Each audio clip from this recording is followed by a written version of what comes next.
So today's session is called Decoding the Inner Secrets of Ramadan, Living Ramadan Beyond the Fiqh of Siyam.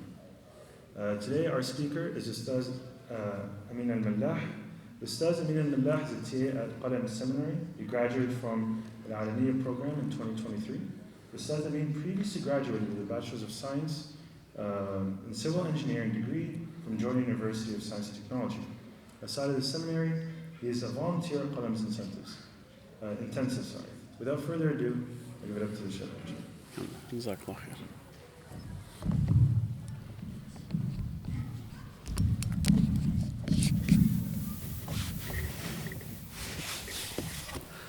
Bismillah walhamdulillah wassalatu wassalamu ala rasulillah wa ala alihi wa ashabihi ajma'in. Assalamu alaikum wa rahmatullahi ta'ala wa barakatuh. How's everyone doing? Alhamdulillah. Allahumma allimna ma yanfa'na wa anfa'na bima 'allamtana wa zidna 'ilma. Ameen ya rabbil alameen. All right, back to back, 2 weeks in a row. I'm beyond honored to be here again. Alhamdulillah rabbil alameen. Last week, we spoke about how to make the most out of the month of Shaban. How to prepare ourselves before Ramadan, for Ramadan. And last week's talk was a lot of practicality, a lot of action items, a lot of things that we can do. And we spoke about 3 main things. Who can remind me? Anybody? All right, inshallah, I'll remind myself. So the first thing that we spoke about was settling our affairs with others. That we don't want to show up to Ramadan with hatred, malice, envy, unsettled affairs with others. And that one of the things the Sahaba radiallahu anhum, the Salaf al-Salih, rahimahumullah, would do is they would ensure that before the month of Ramadan entered, they had sought forgiveness for whoever they needed to seek forgiveness from, and they had also in their hearts forgiven the people who have harmed them, the people who have done wrong to them. So that when Ramadan came, their hearts were vessels that to the full capacity could connect with Allah subhanahu wa ta'ala. Number 2, we spoke about having a very deliberate and strategic plan for Ramadan. That anything in life without planning is just randomness. You're going to have some good moments here, you're going to have some good moments there. But somebody who really wants to make the most out of something, whether it's business, whether it's sports, whether it's working out, or whether it's connecting with Allah subhanahu wa ta'ala, the more deliberate we are about planning for the month of Ramadan, not just saying what we're going to do, but how much are we going to do, when are we going to do it, how are we going to do it. And so having that structure, that strategy, goals, objectives, and an execution plan of how we're going to do it. And then number 3, we spoke about that we don't have to wait for the month of Ramadan to be able to do good and to be able to become better people. We can start building ourselves before the month of Ramadan. So if I'm somebody who doesn't have that strong of a relationship with the Quran and I don't spend that much time with the Quran, I don't have to wait until Ramadan comes for me to start reading a juz of Quran a day or 10 pages a day or whatever goal or objective I set for myself. No, I can start now. I can start doing a quarter of the goal that I set for myself in Ramadan for a week, half of the goal I set for myself the next week, and then by then Ramadan would have come in. And that way I'm not just getting in the car, waiting for the car to heat up, driving at, starting from 0 miles per hour. No, I'm already at 60 and I'm hoping to get to 120. So last week we spoke about a lot of practical items about how to prepare ourselves in this month of Shaban for the month of Ramadan. Today, alhamdulillah, we're going to be speaking about how to better understand the spiritual aspects of the month of Ramadan. The secrets spiritually of the month of Ramadan. So in our deen, there is taqwa and there is fatwa. There is fiqh and then there is iman. Fiqh is the understanding of, af'al al-mukallaf. The person who is held accountable by Allah, what acts they need to do and what they need to do to be able to fulfill those acts, right? And so fasting, the fiqhi definition of fasting, purely fiqh here we're talking, means abstaining from eating, drinking, sexual intimacy from Fajr until Maghrib. So if I, slept 5 minutes before Fajr, and I took a Ashab al-Kahf kind of nap, and I woke up Isha time, and I didn't eat or drink during that period of time, have I technically fulfilled my obligation of fasting? Yes. But if I was asleep the whole time, did I benefit from my fast? Did I get any reward? Only Allah knows. But did I benefit? Did I grow? No. What you get out of that fast is different from somebody who has been engaging in different acts, abstaining, holding back, controlling their anger, reading Quran, etc. And so we're going to speak about the spiritual aspects of the month of Ramadan, how we're supposed to grow in the month of Ramadan, and how fasting allows us to grow that way in the month of Ramadan.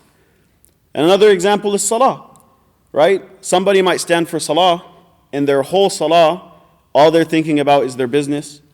All they're thinking about is that random conversation they had with that stranger on the street, things that are happening in their lives, and that's it. That's what they get out of their salah.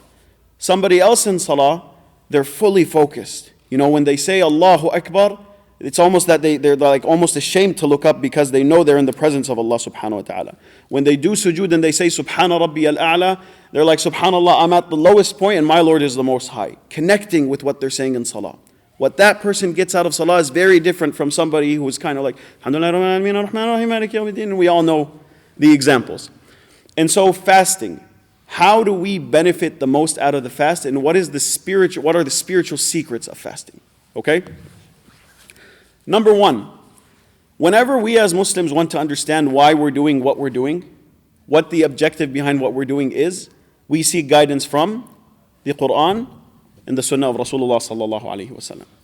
And Allah subhanahu wa ta'ala says regarding fasting, يَا أَيُّهَا الَّذِينَ آمَنُوا كُتِبَ عَلَيْكُمُ الصِّيَامُ كَمَا كُتِبَ عَلَى الَّذِينَ مِنْ قَبْلِكُمْ لَعَلَّكُمْ تَتَّقُونَ.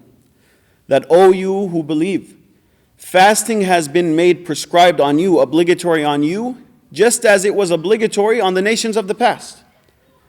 لَعَلَّكُمْ, for what reason, for what objective, for what purpose? تَتَّقُونَ. So that you can achieve a state of taqwa.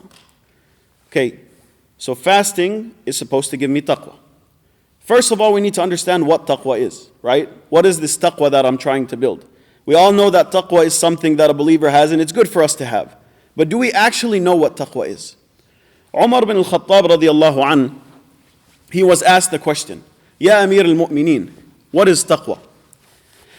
Umar radiyallahu an, he asks the man, have you ever walked through a path, that is thorny? You know how sometimes bushes have those spikes and thorns on them?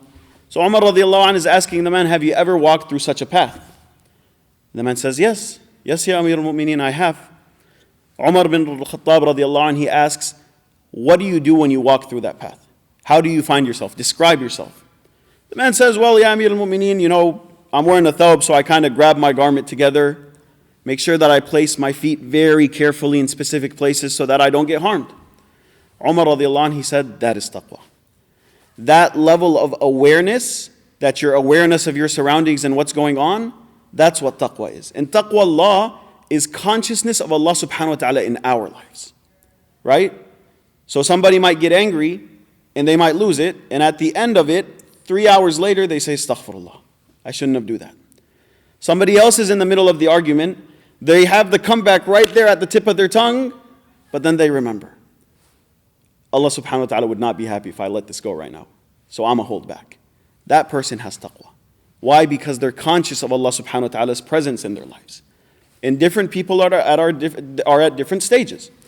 Rasulullah sallallahu alayhi wasallam, in a very well-known hadith Jibreel, Rasulullah sallallahu alayhi wasallam is asked by a man that the Sahaba radiallahu anhu didn't recognize, and later on they are told that it is Jibreel alayhi salam. He is asked multiple questions. 3 of these questions are, what is Islam? What is Iman? What is Ihsan?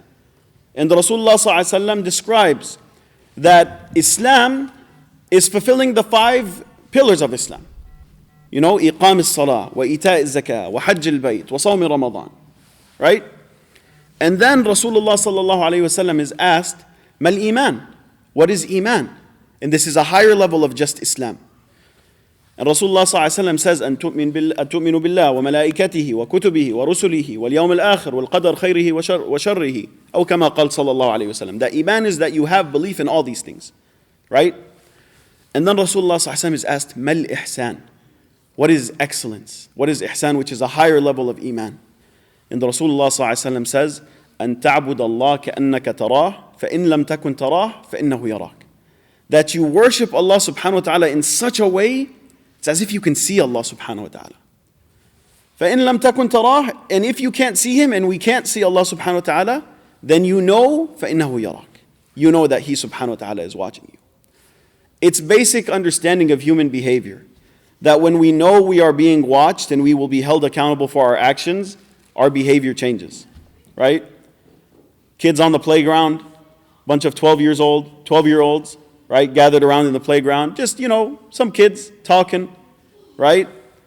They're talking to each other, they're having some fun. All of a sudden they turn around and they see their teachers behind them. Even if they're not doing anything wrong, what happens all of a sudden? Oh, Bismillah. Their language changes, what they're talking about changes, the way they stand changes, the way everything changes about their behavior. Why? Because now they have taqwa. Taqwa of al-Ustad, right? Consciousness of the awareness that we're being watched. You're sitting in a room with a colleague of yours in the masjid or in a random room. There's a meeting room, so you guys are sitting down having a conversation, right? You're not saying you're doing anything wrong. You're not acting wrong. You look up and you see, oh, there's a camera on the corner. All of a sudden, oh, Bismillah. Every single word you say from that point moving forward is very well calculated. Why? Because you know there's somebody watching. You don't know who's on the other side of the camera, but you know that your actions are being recorded right now, right? You're driving on George Bush, mashallah, Texas, big highways, so everybody knows that the speed limit, although it says 70, is actually 90. No, please don't speed. But you're speeding anyways. And all of a sudden you see in front of you that there's a cop car, right? What happens? Phone goes down, both hands on the steering wheel, you slow down to 65. Officer, nothing's going on here, I'm just cruising, right? Taqwa. When you build that level of taqwa of Allah subhanahu wa ta'ala, and you understand that awareness that Allah subhanahu wa ta'ala is present in your life, that one day you will stand in front of Allah subhanahu wa ta'ala and be held accountable, your behavior changes, right? And so Ramadan fasting helps us build that state of taqwa. So now that we understand that fasting helps us build taqwa, and we understand that taqwa is the awareness and consciousness of Allah subhanahu wa ta'ala in our life, the last question remains, how does fasting help me build that taqwa? Right? When I'm fasting, I'm staying away from eating, from drinking, but how does that turn or transform into consciousness and awareness of Allah subhanahu wa ta'ala's presence in my life? Well, in multiple ways. Fasting linguistically, the word sawm means al-imsak, to hold back, right? And we said the fiqh definition is to hold back from eating, drinking, and sexual relations, correct? But there are levels to fasting. Imam Ghazali rahimahullah, he says that there are 3 layers of fasting. There are 3 levels of fasting. Not everybody's fast is the same. We spoke about the person who might fall asleep before Fajr and wake up after Maghrib. His fast is not the same as somebody who read 4 ajza of the Quran and was very conscious of his actions and controlled his anger and all of that. That person is getting much more out of his fast than the first person. And so the first level of fasting, Imam Ghazali says, is Sawm al-Awam, the fasting of the average person. And Imam Ghazali rahimahullah, he says most people are at this level when it comes to their fast. And he says, هذا صوم البطن. This is the fasting of the stomach. And this is literally just doing whatever is required for your fast to be considered a fast. Meaning you're only staying away from eating and drinking and sexual relations. That's it. That's the extent of your fast. The second level of fasting, which is good. I'm not saying that fulfilling your fast is not a good thing, but we as Muslims, we don't just strive to fulfill the obligation. We strive for ihsan, the highest levels. The second level, Imam Ghazali says, Sawm al-Khusus, the fasting of the VIPs, the special people. And he says, this is the fasting of the limbs. That I'm not just staying away from eating and drinking. No. My eyes are fasting from looking at that which displeases Allah subhanahu wa ta'ala. Right? Scrolling through TikTok, scrolling through Instagram. Sometimes something comes across in this world that we live in. The algorithm throws something in your face and your nafs gets the best of you. Shaitan gets the best of you. And you kind of keep your eyes on it. No, fasting is no. This displeases Allah subhanahu wa ta'ala. No Instagram anymore. I don't even want to come close to this. Yusuf alayhi salam, whenever he was put in a position where he was enticed, he said, Rabbi, as-sijnu ahabbu ilay. Being in prison is more beloved to me than what they're calling me towards, right? And so when something comes in front of me, Ya Allah, having no social media, ahabbu ilayhi, from whatever social media is throwing in my face, right? The hands fast from engaging or doing something that's oppressing to another person or displeases Allah subhanahu wa ta'ala. The mouth fast from saying things that are displeasing to Allah subhanahu wa ta'ala, right?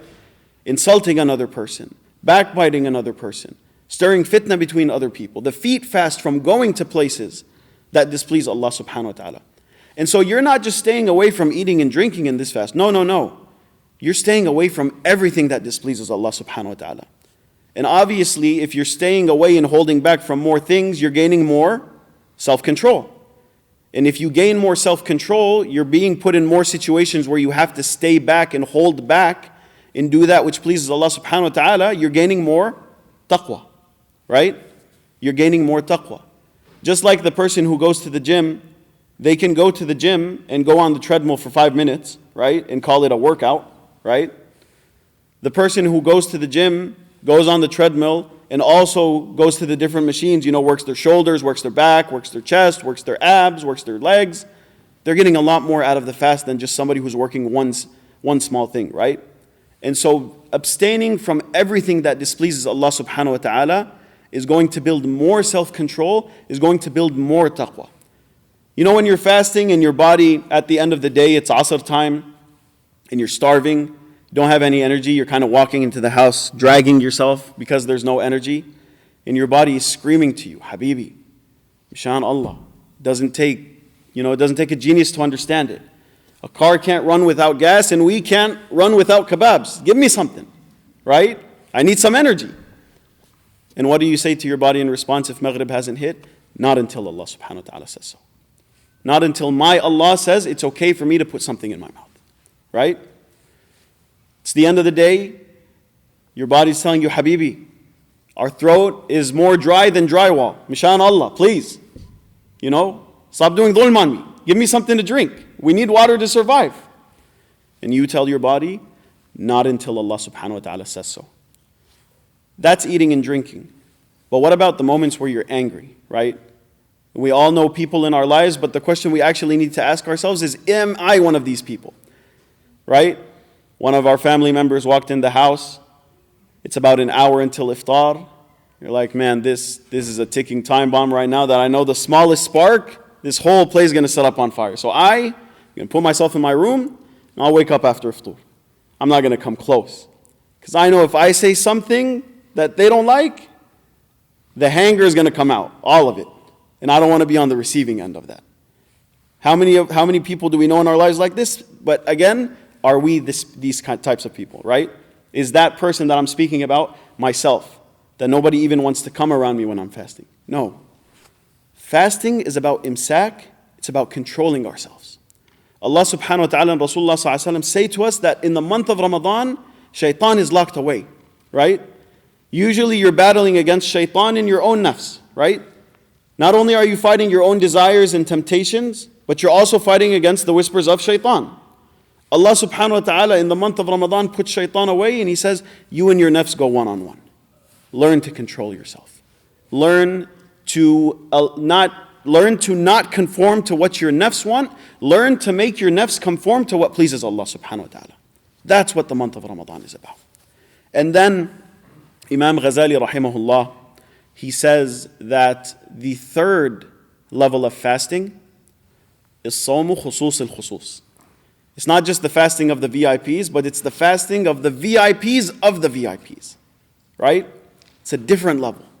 And I know when we hear what it actually is, some of us will kind of be almost in disbelief, like, is this even possible? Right? But it's something to strive for, and it's something to build ourselves towards. And he says this is the fasting of the mind and of the heart. Sawmu Khusus al-Khusus. The fasting of the mind and of the heart. That these are people who fast from thinking about anything other than Allah subhanahu wa ta'ala. Not only am I going to stay away from thoughts that displease Allah subhanahu wa ta'ala, but I want every single moment of my day, every single breath I take, every single thought in my mind, every single second of my day to be a moment in which my heart is connected to Allah subhanahu wa ta'ala. And the way we do this is that we learn to be more intentional about everything we do.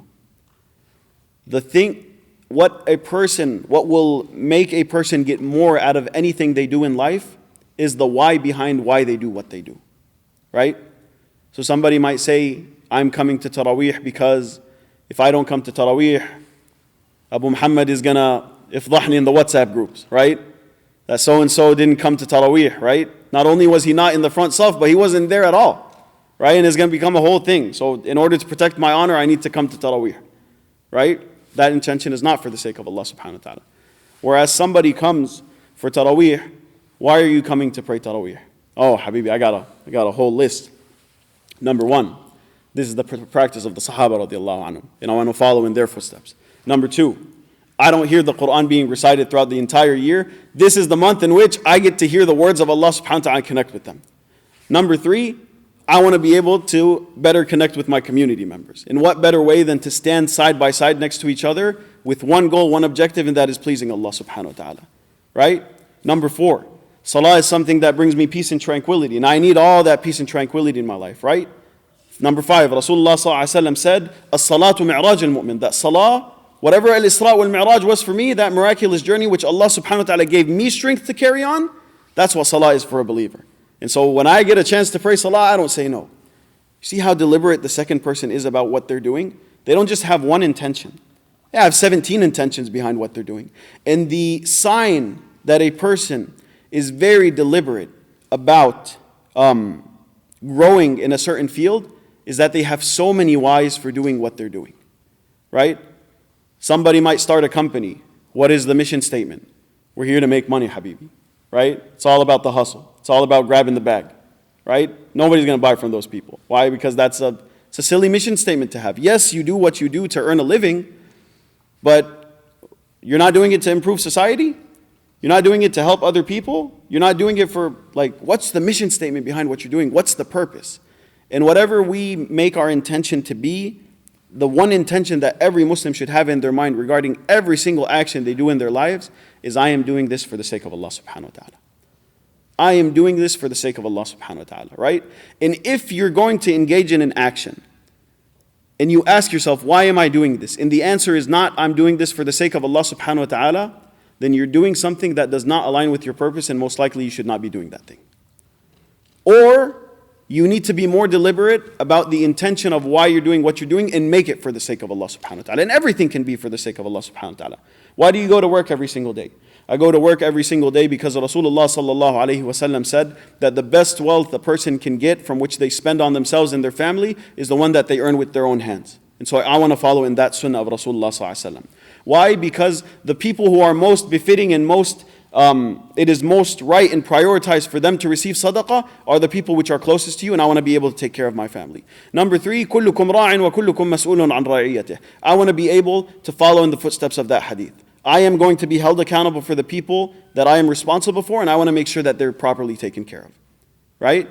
If I'm a doctor, if you save one life, then it's as if you saved the entirety of humanity. I want to get that reward. You can be very intentional. And our deen allows a person to do an action with multiple intentions, except for when the deen does not permit. So you can't pray dhuhr and asr with one intention, right? It doesn't work that way. But in order, for a reward, intentionality, إِنَّمَا الْأَعْمَالُ بِالنِّيَّاتِ, you can have as many rewards as you want. And you can make everything in your day for the sake of Allah subhanahu wa ta'ala. And this will be present in the people around you. I remember my mom, may Allah preserve her, we would be driving, okay? I would be driving, young guy, and us youngsters like to speed, unfortunately. And we don't recognize that the 20, 30 miles per hour that we're going extra is only going to save us 2.5 minutes in our 50-minute drive. So it's not worth it. And the person in front of me, all of a sudden they'll cut in front of me, they'll slam the brakes, right? And the traffic light would stop. I'd be like, could have been home by now, this freaking guy. He could have went, I could have went, the person behind me could have went, CD, may Allah forgive me. I was a bad person, don't be like me.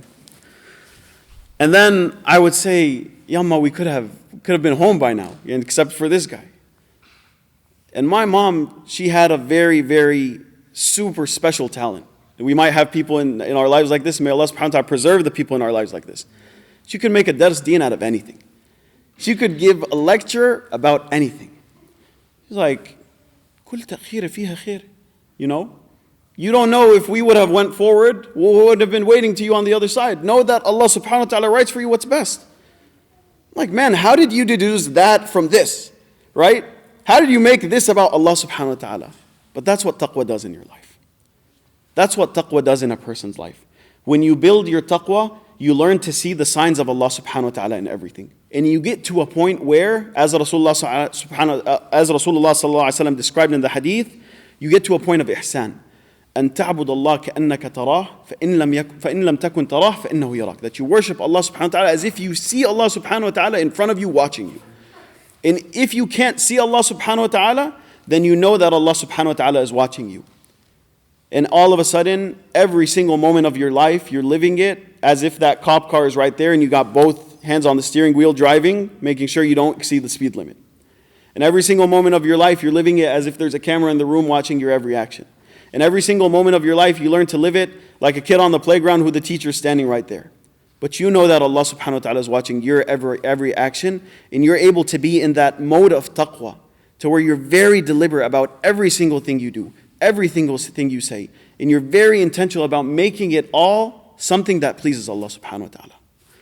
The secret of the month of Ramadan, there are many secrets, but for the sake of time, I wanted to focus on one so that inshallah we can make the intention of fasting to grow in this capacity, is building consciousness of Allah subhanahu wa ta'ala in our lives. In the way we do that, just like a person, gets their muscles stronger by lifting weights again and again and again, every single day, every single week for months, the way we build consciousness of Allah subhanahu wa ta'ala and the ability to align our actions with that which pleases Allah subhanahu wa ta'ala is by again and again and again going up against our nafs. Your little brother says something to you and you get angry and you got the comeback right there. Are you able to work your muscle out and hold back there? Are you able to do imsak there? Right? You've been fasting all day and you're a little worked up and angry. Someone cuts you off. Are you able to do imsak there? Right? Are you able to hold back there? And the more you are intentional about the things you hold back on, in working towards aligning yourself that which pleases Allah subhanahu wa ta'ala, the more taqwa you build in your life, the more you become a person whose heart and actions are not only aligned with that which pleases Allah subhanahu wa ta'ala, but your heart starts to fall in love with that which pleases Allah subhanahu wa ta'ala, and your heart starts to hate that which displeases Allah subhanahu wa ta'ala. Right? Some of us, there was a point in our lives where we loved a certain sin. We loved to do it, and it had such a grasp on us that we couldn't stop it. And then all of a sudden you're at a point where that thing is the most, hateful thing to you. You don't even want to see that thing. You don't want to look at that thing. You don't want to engage in that thing. Your heart is just so detest to it. It's so repelled by it. Why? Because you've built this level of taqwa to where that which pleases Allah is what you love and that which displeases Allah subhanahu wa ta'ala is what you hate. So we ask Allah subhanahu wa ta'ala to make us people who not only fast from eating and drinking, but fast from everything which displeases Allah subhanahu wa ta'ala. We ask Allah subhanahu wa ta'ala to make us from those who have the strength to push away and do imsak, turn away from those things that displease Allah subhanahu wa ta'ala. We ask Allah subhanahu wa ta'ala to make this a Ramadan not in only which we gain immense reward, in which we are forgiven, but a Ramadan in which we gain high levels of taqwa and are able to become people who are pleasing of Allah subhanahu wa ta'ala and align our lives with that which pleases Allah subhanahu wa ta'ala. Ameen ya Rabbil Alameen. Subhanallah wa bihamdihi. Subhanakallah wa bihamdik. Nashhadu an la ilaha illa anta. Nastaghfiruka wa natubu ilayk. Jazakumullah khair. Jazakallah khair.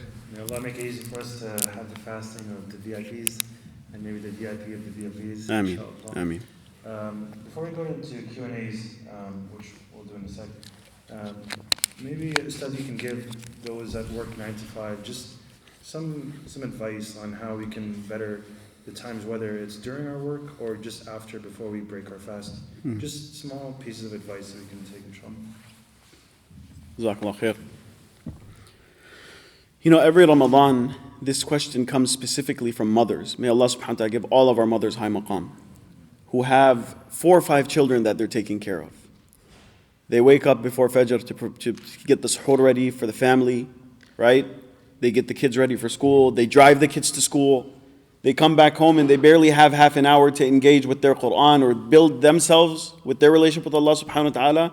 Then they got to start cooking the iftar. Then they got to pick up the kids from school. And then everybody, mama, mama, mama, mama. That was me when I was young. Just everything, mama, mama, mama. And then she breaks her fast. And then after breaking her fast, she got to put the kids to sleep. She can't go to Taraweeh because she has to take care of her kids. And then by the end of the day, she's exhausted, but she pushes herself to be able to read some Quran, to do something which pleases Allah subhanahu wa ta'ala, to pray some qiyam. And so may Allah subhanahu wa ta'ala give our mothers a high maqam. The one thing that the mashayikh, I always hear them saying, never look at your relationship with Allah subhanahu wa ta'ala as quantities. That I have to read this much Quran, or I have to spend this much time, or I have to do this, just because everybody else around you is doing that. Every single person lives in different circumstances. Every single person has different realities in their life that have restrictions on them, right?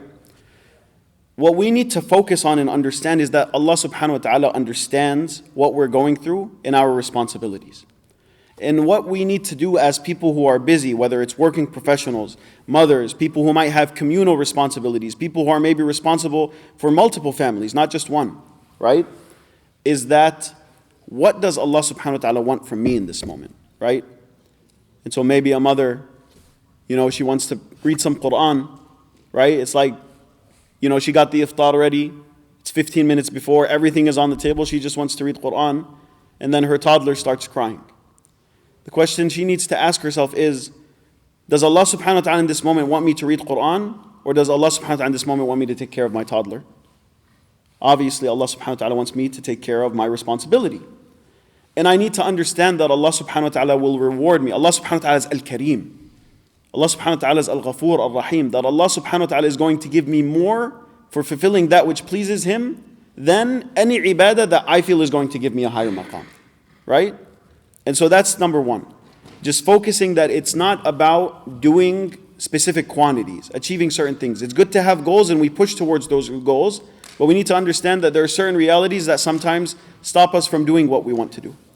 Number two, having just intentionality. Intention is just such a beautiful thing. The hadith, إِنَّمَا الْأَعْمَالُ بِالنِّيَّاتِ, is such a beautiful hadith. That every single action is according to the intention that action is done by. And so, in those moments where you're unable to read the Quran that you so much desire to read, Ya Allah, if I didn't have this responsibility, Ya Allah, I would be reading Quran right now. So Ya Allah, give me the reward as if I'm reading Quran, right? And understanding that Allah subhanahu wa ta'ala is so generous that He can give you that reward, just for your intention. And so being intentional, understanding that, Allah subhanahu wa ta'ala is most merciful, Allah subhanahu wa ta'ala is the most generous. Allah subhanahu wa ta'ala understands us better than we even understand ourselves. And then number one, asking ourselves, what does Allah subhanahu wa ta'ala want me in this moment? And understanding that whatever the answer to that is, Allah subhanahu wa ta'ala will reward me for it more than I think I would get the reward if I was doing something else. And then number two, having the intention that, Ya Allah, if I had the time, these are the goals that I would set for myself and this is what I would accomplish. In making dua that Allah subhanahu wa ta'ala will give us that reward just for intending it. Right? So may Allah subhanahu wa ta'ala accept from us all.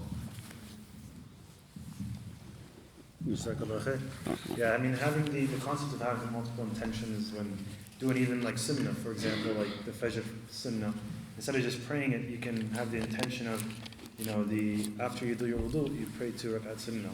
When you come to the masjid, you do tahiyyat sunnah and your Fajr sunnah all together. So it's a very beautiful reminder. We have a couple minutes for Q&A if anyone has anything they'd like to ask. Not all at once, guys. Yep. I was wondering, it's not like directly related to the talk, but what's the difference between the nafs and the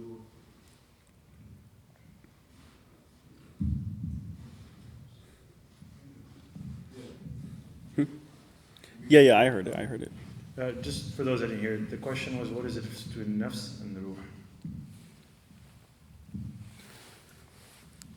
So number one, it's a very tough question. And going through it is going to be a session on its own. So I won't necessarily answer it. Forgive me for that. The nafs is a part of the human being in which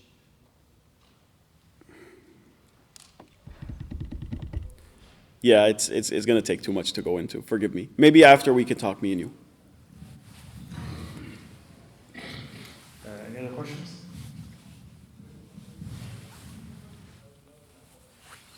You have a question? No. Yeah. What kind of advice do you have as far as making sure that we're focusing on our salah rather than thinking about what happened in the morning or what we're going to do for business this weekend or how can we make sure we're paying attention? Excellent question. And in Ramadan, alhamdulillah, we have the opportunity to stand up in salah and all that. So this is a very, very good question. I actually wanted to include that as part of the talk, but I didn't feel that there was the time to, like, it was either focus on 3 different things and not give anybody any practicality, or focus on one thing. So that's what I chose to do, and hopefully it was the right decision. Salah, there's a lot of things. Just like fasting has secrets, salah has secrets too. So number 1, educating ourselves on that, right? I know Sheikh Abdul Nasser, and this isn't like a shameless plug, but it's the only resource I know, to be honest. He has a class called Meaningful Prayer, where he actually goes through all of like the secrets of salah. Ustath Abdurrahman Murphy at Roots, he recently also went through a series speaking about the secrets of prayer. But a few small advices. Number 1, anybody who wants to focus on something, they have something that they do before that to get them in the zone. So forgive me for this silly analogy, but athletes before the game, they have their headphones on, they listen to the same thing they listen to every single day, they'll perform the same workouts they perform every single game, right? They'll start shooting threes from far, they'll start hitting their free throws, they'll start, doing whatever they need to get into the zone, right? And so oftentimes what we do for our salah is, I'm in a meeting, my next meeting's in 30 minutes, salah needs to fit here, right? So we just go, we make wudu quickly, and then immediately after wudu, Allahu Akbar. Like no pause, no thought, no anything. And so number 1, having a few moments before salah. It could literally be 30 seconds. It could be a minute. It could be as long as you want it to be. But some gap. Just sitting down. Asking Allah subhanahu wa ta'ala to give you the most out of the salah. Making dua to Allah subhanahu wa ta'ala. Connecting to Allah. It could be reading the Quran. Could be doing some dhikr. Could be doing some dua. Whatever you feel is going to help you connect with Allah subhanahu wa ta'ala. Number 2, when the iqamah is given, oftentimes if it's not in the masjid, we don't act as if khalas, it's go time, right? So like iqamah might be going on, I might be checking my text, silencing my phone, right? Making sure that I send this short text message before salah starts. No, whenever I come to pray, I sit down, I do my dhikr, my dua, my Quran. Then when the iqamah hits, khalas, I'm standing straight and I'm focused. Number 3, being aware that you are in the presence of Allah subhanahu wa ta'ala. As Rasulullah sallallahu alayhi wa sallam said, as-salatu mi'raj al-mu'min. Right? That this is your private moment with Allah subhanahu wa ta'ala. And so, with every Allahu Akbar that's said in salah, focusing yourself on that reality. Right? The Imam says, Allahu Akbar, salah begins, you're reciting Surah Al-Fatiha. Reciting Surah Al-Fatiha, knowing that Allah subhanahu wa ta'ala is hearing what you're saying and focusing on what you're saying. You say, you might have, like, for example, lost your train of thought. You say Allahu Akbar, you remind yourself of that reality and you go into ruku'.